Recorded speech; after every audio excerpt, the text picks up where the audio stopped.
Hola, buenas tardes. Eh, Soy Karin Ramírez, directora del Centro de Política Familiar, pero hoy día estoy aquí porque quiero hacer un pronunciamiento. En los últimos días, no en la opinión pública, sea medios televisivos o las redes sociales, ha habido nuevamente, se ha encendido un debate incómodo, pero sumamente necesario, ¿no? La relación que habría mantenido el ahora exministro saliente de Energía y Minas, Ángel Alfaro, con un adolescente en aquella época de 16 años, cuando él tenía solamente 47 años. Pero analizando el tema y yendo más allá de las circunstancias personales del exministro saliente, ¿no? Hay que analizar el análisis ético y el marco jurídico vigente al momento de los hechos de esta convivencia, ¿no? A pesar del tiempo transcurrido, de esta convivencia que ha tenido el exministro con esta señora, ¿no? Y la existencia de un hijo, ¿no? Entonces, corresponde, es preciso hacer un análisis, ¿no? Y y también analizar ese impacto estructural que tienen este tipo de relaciones en la sociedad peruana. Porque aquí, señores, no estamos ante una simple historia privada, estamos frente a una cuestión de interés público, la protección de la dignidad de los niños, niñas y adolescentes. Entonces, en el Perú, durante muchos años, el consentimiento ha sido históricamente objeto de debate y también de modificaciones a la ley, ¿no? Sin embargo, en contextos donde la relación sexual con los adolescentes o con la adolescente o con adolescentes en general podía o no podía ser tipificada como violación en todos los supuestos.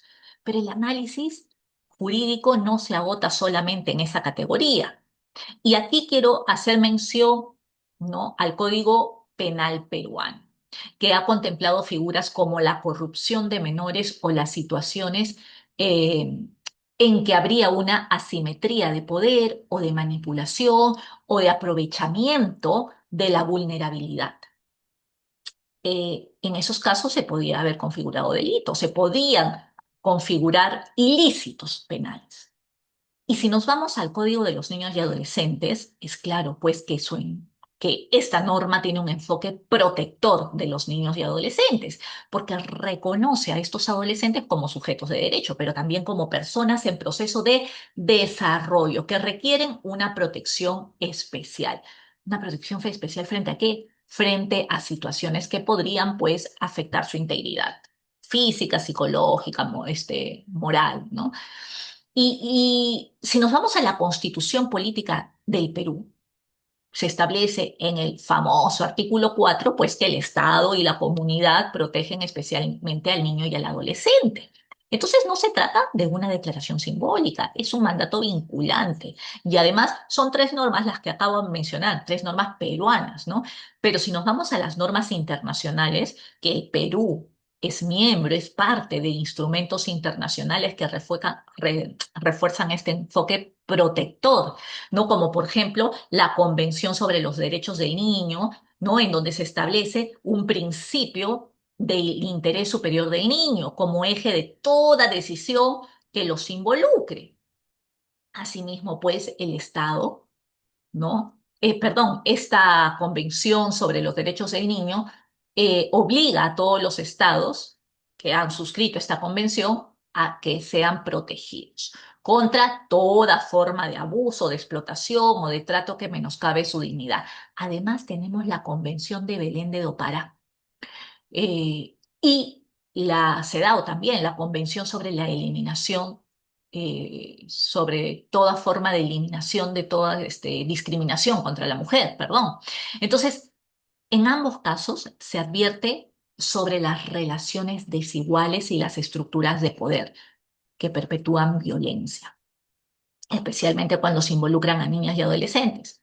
No, claro que me van a decir, en este caso no aplica, bueno, pero desde esta perspectiva, una relación de un adulto de 47 años con un adolescente de 16 años no puede analizarse como un vínculo entre iguales. No, porque definitivamente hay asimetría evidente de poder, asimetría evidente de madurez, de experiencia y de autonomía. Entonces, uno de los errores más frecuentes en este debate público es asumir que la existencia del consentimiento en una adolescente resuelve el problema. Y la evidencia científica y jurídica demuestra todo lo contrario. Además, si nos vamos, analizamos un poquito, nos vamos a diversos estudios de psicología del desarrollo en revistas, ¿no?, científicas, se ha señalado, señores, que el cerebro del adolescente, particularmente en áreas relacionadas como la toma de decisiones y la evaluación de riesgos, aún están en formación. Y eso limita su capacidad de prever consecuencias y resistir influencias externas. Además, cuando la relación involucra a un adulto con mayores recursos económicos, mayor experiencia o posición social, el riesgo de influencia indebida se incrementa. ¿Mm? Regalos, promesas o incluso la idealización del adulto pueden generar una percepción distorsionada de este vínculo. Entonces, en contextos, además, en contextos de vulnerabilidad económica, como ocurre en diversas regiones del país, como por ejemplo el Oriente, esta situación se agrava, porque no es extraño, señores, que familias ante la precariedad económica toleren o incluso promuevan este tipo de relaciones.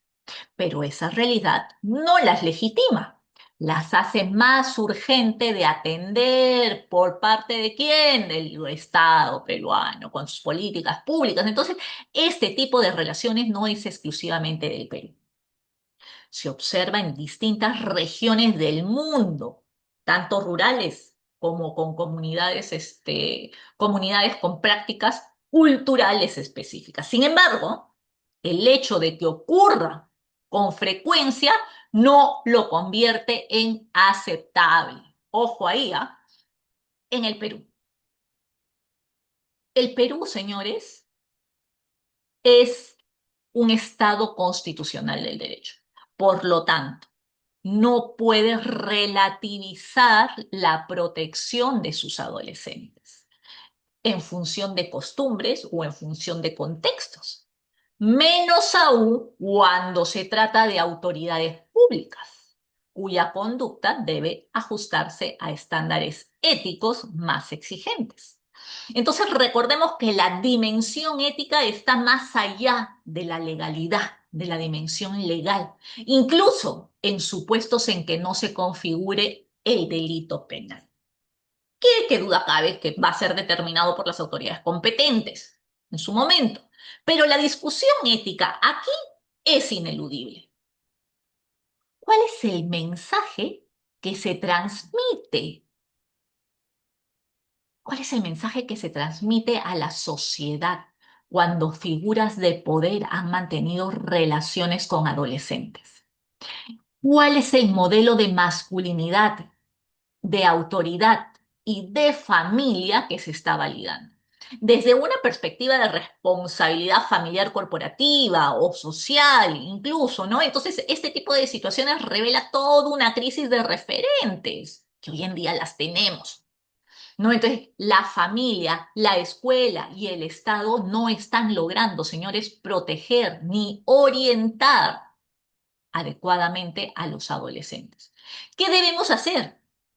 ¿Qué debe hacer el Perú? Lo que acaba de suceder debe ser un punto de inflexión, no un episodio más de indignación pasajera, que a lo largo de estos años hemos tenido muchísimos.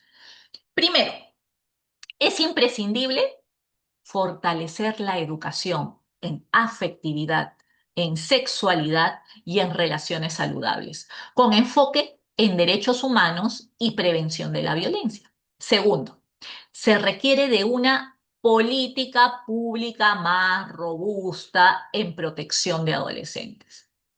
que incluya sobre todo mecanismos de alerta temprana frente a relaciones de riesgo.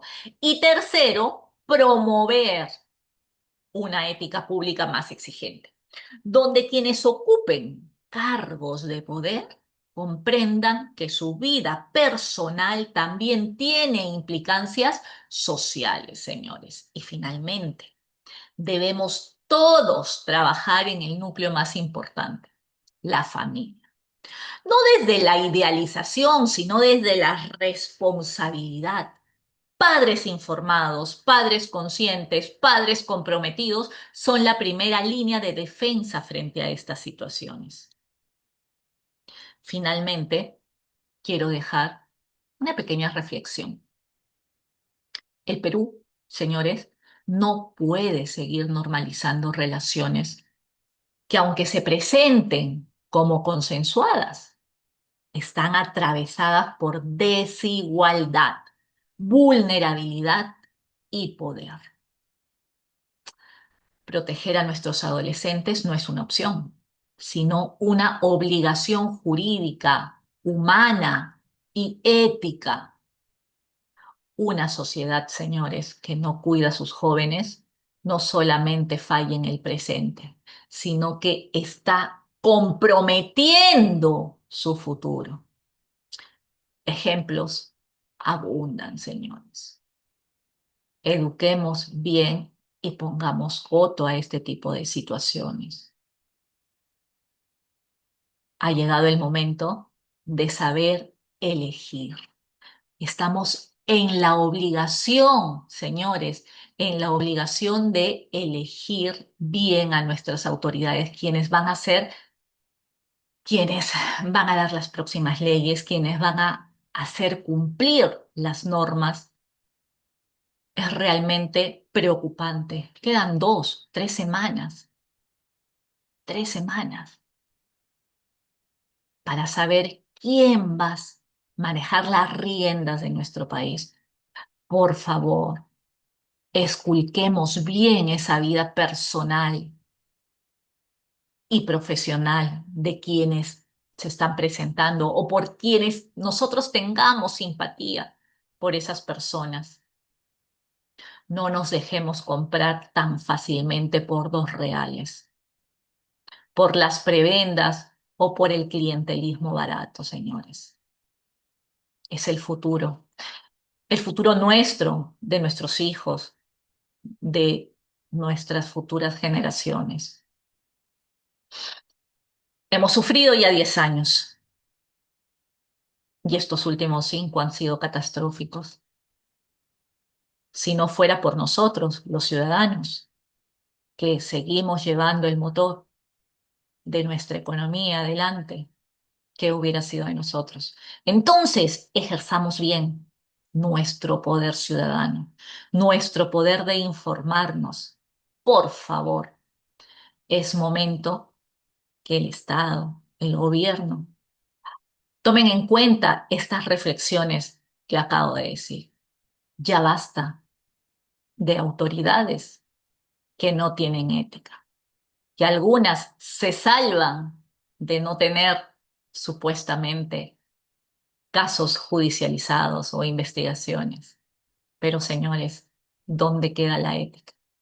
¿Dónde queda el comportamiento humano con tus seres más cercanos? Que tengan una linda tarde y ya leerán mis artículos en algunos diarios informativos, en algunos periódicos.